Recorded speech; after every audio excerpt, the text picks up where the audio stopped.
Pemirsa, 5 orang telah ditetapkan sebagai tersangka dalam kasus pembunuhan berencana Brigadir Yosua. Namun di antara kelima tersangka, 1 orang belum juga menjalani masa tahanan hingga hari ini. Ia adalah istri mantan Kadif Propam Polri Verdi Sambo, Putri Chandrawati.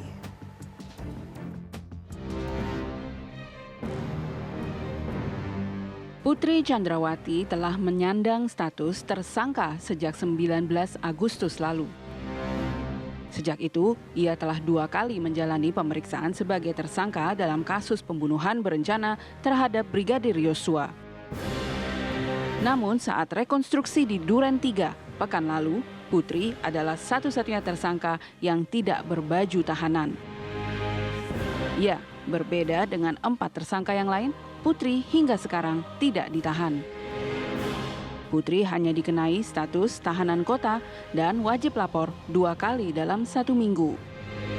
Berbagai alasan dikemukakan kuasa hukum Putri, diantaranya karena ia memiliki anak dan kondisi psikisnya tidak stabil. Di media sosial misalnya, warga net menyerukan alasan kemanusiaan tidak menahan Putri adalah tindakan diskriminatif karena banyak perempuan lain dalam kasus serupa dijebloskan ke tahanan oleh polisi tanpa pandang bulu. Pakar psikologi forensik Reza Indragiri mengatakan tidak ditahannya Putri Chandrawati kontraproduktif dengan upaya Polri untuk membangun kepercayaan masyarakat. Teman-teman di Polri harus paham betul bahwa salah satu hal yang dinilai masyarakat ketika mencermati kinerja kepolisian adalah equity.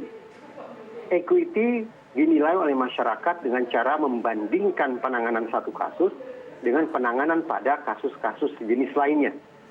Jadi misalnya, karena saat ini yang sedang mendapat sorotan adalah kasus PC, maka mengacu pada equity, masyarakat tentu akan membandingkan perlakuan Polri terhadap PC dengan perlakuan terhadap para tersangka-tersangka perempuan lainnya yang juga sudah memiliki anak. Karena ternyata masyarakat melihat ada kesenjangan, ada kekontrasan perlakuan, maka equity hasilnya adalah negatif. Konkretnya, ketika masyarakat sudah menilai equity Polri negatif, maka ini dikhawatirkan akan bisa menurunkan kepercayaan pada Polri. Menurunnya kepercayaan pada Polri bukan merupakan titik akhir dari sebab musabab ini. Penting juga untuk diinsafi bahwa ketika kepercayaan masyarakat menurun terhadap institusi kepolisian, maka manifestasinya akan ada 2 bentuk. Pertama, tingkat kepatuhan pada hukum akan menurun. Dengan kata lain, kita khawatir akan terjadi berbagai macam bentuk pelanggaran hukum di tengah-tengah masyarakat. Dan yang kedua, dampaknya adalah keengganan masyarakat untuk bekerja sama dengan polisi. Dengan desakan kuat dari publik, akankah Putri Chandrawati menjadi tahanan?